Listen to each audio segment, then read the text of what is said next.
रक्षा मंत्री राजनाथ सिंह की ये तस्वीर हम अपने दर्शकों को दिखा रहे हैं। रक्षा मंत्री राजनाथ सिंह आज लखनऊ में जो ब्रह्मोस सुपरसोनिक क्रूज मिसाइल के प्रोडक्शन यूनिट टेस्ट केंद्र का उद्घाटन होना था, उसमें वो शामिल होने वाले थे वीडियो कॉन्फ्रेंसिंग के जरिए, जिसका अभी कुछ देर पहले हमने लाइव भी दिखाया था। और यूपी के सीएम योगी आदित्यनाथ वहां पर मौजूद थे और संबोधित कर रहे थे। इस बैठक में होने की वजह से उस समय वो शामिल नहीं हुए थे और अब इस बैठक में उसमें वो शामिल हुए हैं और उसका उन्होंने सांकेतिक तौर पर उसका उद्घाटन भी किया है। रक्षा मंत्री राजनाथ सिंह ने ब्रह्मोस सुपरसोनिक क्रूज मिसाइल जो कि तीनों सेनाओं को सौंपी जा चुकी है और 2013 में पनडुब्बी से ब्रह्मोस को दागने की टेस्टिंग भी हो चुकी है और इसके बारे में भारत एक्सप्रेस की तरफ से और ब्रह्मोस की ताकत के बारे में हम लगातार बताते भी आ रहे हैं।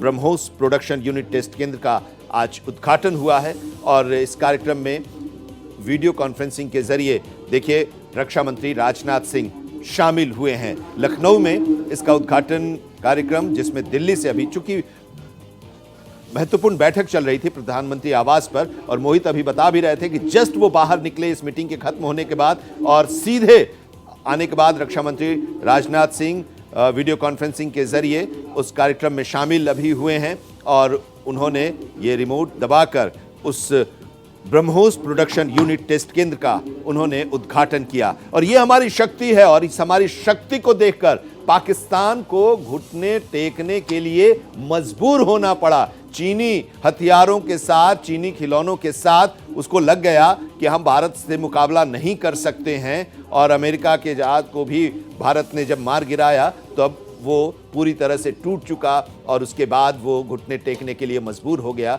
लेकिन अपनी आदत से बाज नहीं आ रहा। सुनिए राजनाथ सिंह क्या करें।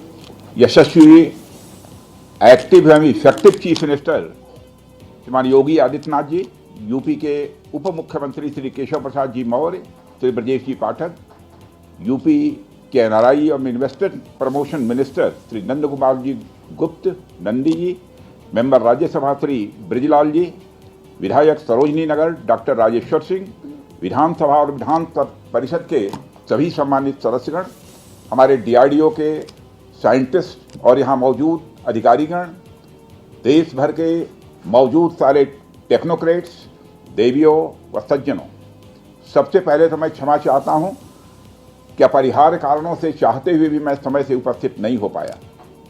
मैं जानता हूँ कि हमारे मुख्यमंत्री योगी जी को बहुत ही आवश्यक कार्यक्रम से गोरखपुर जाना था, लेकिन केवल इस कार्यक्रम की महत्ता को समझते हुए इसमें उनको विलंब हुआ है, फिर भी वो यहाँ पर मौजूद हैं। साथियों, आज लखनऊ में BrahMos integration and testing facility centre के उद्घाटन के शुभ अवसर पर मैं आप सबसे बातचीत करते हुए बेहद प्रसन्नता की अनुभूति कर रहा हूँ। मेरी बड़ी इच्छा थी कि मैं स्वयं उपस्थित होकर आप सबके बीच मैं रहूं, आप सबसे मैं सीधा संवाद करूं, पर मैं क्यों नहीं आ पाया यह बात आप सभी जानते हैं। अभी जिस परिस्थिति से हम गुजर रहे हैं उसे देखते हुए मेरा दिल्ली में रहना यह अति आवश्यक था, इसलिए मैं वीडियो कॉन्फ्रेंसिंग के माध्यम से आप सभी से जुड़ रहा हूं। मैं भले ही आपके बीच नहीं आया, लेकिन अपने उत्साह के माध्यम से आप मुझ तक जरूर पहुंच गए हैं। यह अपने आप में एक संदेश है कि चाहे हम किसी भी परिस्थिति में रहें, यह देश चलता रहेगा और हमारा काम नहीं रुकेगा। किसी भी स्थिति में हमारा संवाद नहीं टूटेगा। साथियों, आज का दिन और हमारे राज्य उत्तर प्रदेश और हमारे पूरे देश के लिए एक ऐतिहासिक दिन है। आज का दिन मैं समझता हूं उस शक्ति की आराधना का दिन है जो हमारी सेनाओं को संबल प्रदान करती है, जो हमारी सेनाओं में निहित होकर दुश्मन पर कहर बरसाती है। आज का दिन मेरे लिए व्यक्तिगत रूप से बहुत ही महत्वपूर्ण है, क्योंकि मैंने अपने शहर लखनऊ के लिए एक सपना देखा था कि मेरा शहर भारत के डिफेंस सेक्टर को मजबूत करने में एक बड़ा योगदान दे। वह सपना अब पूरा हो रहा है। साथियों, BrahMos integration and testing facility का उद्घाटन इसलिए भी महत्व रखता है क्योंकि आज का दिन बहुत ही खास है। आप सब तो जानते ही हैं कि आज नेशनल टेक्नोलॉजी डे है। आज ही के दिन 1998 में श्रद्धेय अटल बिहारी वाजपेयी जी के नेतृत्व में हमारे वैज्ञानिकों ने पोखरण में परमाणु परीक्षण करके दुनिया को भारत की ताकत दिखाई थी। और वह परीक्षण हमारे साइंटिस्ट, इंजीनियर्स, डिफेंस पर्सनल और कई अन्य स्टेक होल्डर्स के अथक प्रयासों का ही परिणाम था। यह हमारे वैज्ञानिकों तथा इंजीनियर्स को मान्यता देने, उनको रिकॉग्नाइज करने और उनके कंट्रीब्यूशन को एक्नॉलेज करने का दिन है। मुझे अच्छी तरह याद है जब मैंने इसका शिलान्यास किया था, उस समय माननीय मुख्यमंत्री श्री योगी आदित्यनाथ जी भी थे। उस दौरान मैंने यह इच्छा जाहिर की थी कि जितनी जल्दी हो सके इस प्रोजेक्ट को पूरा कर लिया जाए। और मुझे यह देखकर बेहद खुशी हुई कि आप लोगों ने मेरी भावनाओं का सम्मान रखा और महज 40 महीने में इस प्रोजेक्ट को पूरा करके दिखाया। आज हमारे आसपास जैसी परिस्थितियां हैं, उसे देखते हुए ये बेहद जरूरी हो जाता है कि हम अपने लक्ष्यों को ऐसे ही समयबद्ध तरीके से पूरा करते रहें। इस मौके पर मैं उत्तर प्रदेश के माननीय मुख्यमंत्री श्री योगी आदित्यनाथ जी का विशेष आभार प्रकट करता हूं।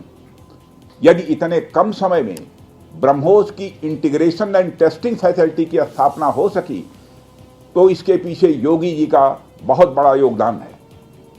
मैं डीआरडीओ, हमारे वैज्ञानिक, हमारे इंजीनियर्स और इस प्रोजेक्ट से जुड़े हर व्यक्ति और संस्था को मैं हृदय से बधाई देता हूं।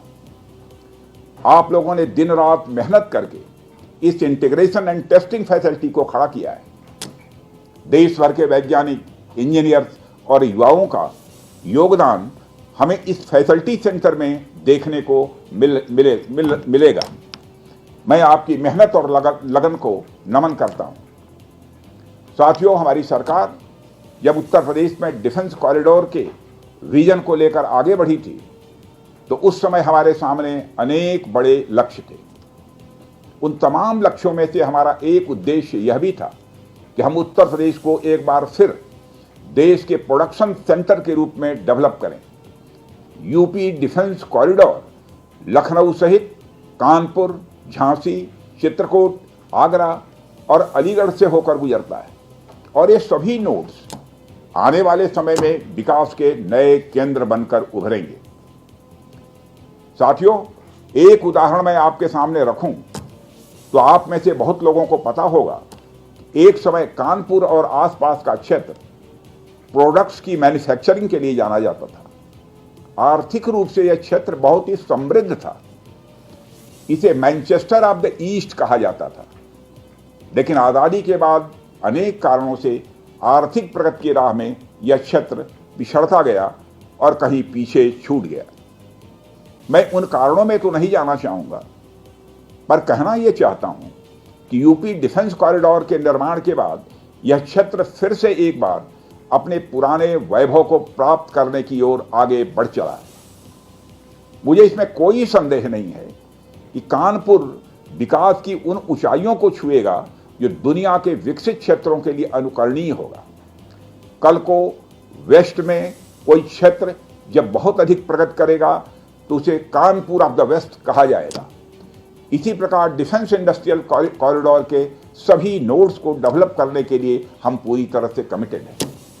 मुझे यह भी बतलाया गया है कि अभी उत्तर प्रदेश डिफेंस कॉरिडोर में aircraft manufacturing, UAV, drones, ammunitions, composite and critical materials, small arms, textile तथा पैरासूट आदि में मेजर इन्वेस्टमेंट किए गए हैं। एक अच्छी बात यह है कि इस डिफेंस कॉरिडोर में हमें पब्लिक सेक्टर और प्राइवेट सेक्टर दोनों की ही बड़ी अहम भागीदारी दिखाई दे रही है। साथियों, जब मैं प्राइवेट सेक्टर की भागीदारी की बात कर रहा हूं तो मुझे यह बताते हुए बड़ी खुशी हो रही है कि लखनऊ में ही पीटीसी इंडस्ट्रीज लिमिटेड द्वारा titanium and super alloy material plants की शुरुआत की जा रही है। इसके अलावा 7 एडिशनल क्रिटिकल प्रोजेक्ट्स की भी नींव इस समय रखी जा रही है।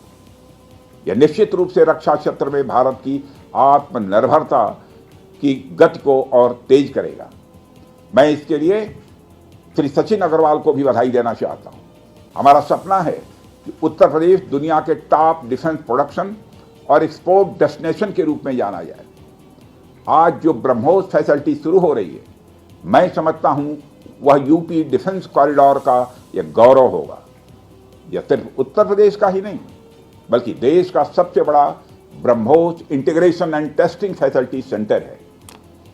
यह रक्षा क्षेत्र में भारत की आत्मनिर्भरता के प्रयास को भी मजबूती प्रदान करेगा। साथियों, जहां तक ब्रह्मोस का प्रश्न है, तो आप सभी यह जानते हैं कि ब्रह्मोस दुनिया के सबसे तेज सुपरसोनिक क्रूज मिसाइल में से एक है। ब्रह्मोस सिर्फ एक हथियार नहीं है, बल्कि यह अपने आप में एक मैसेज है। मैसेज हमारी आर्म्ड फोर्सेस के स्ट्रेंथ का है। मैसेज दुश्मन के प्रति हमारी डेटरेंस का है, प्रतिरोधक क्षमता का है। मैसेज हमारी बॉर्डर्स की सेफ गार्डिंग के हमारी प्रतिबद्धता का है।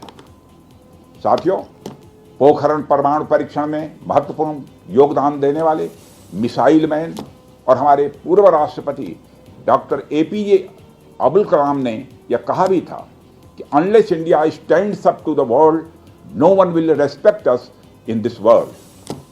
Fear has no place, only strength respects strength.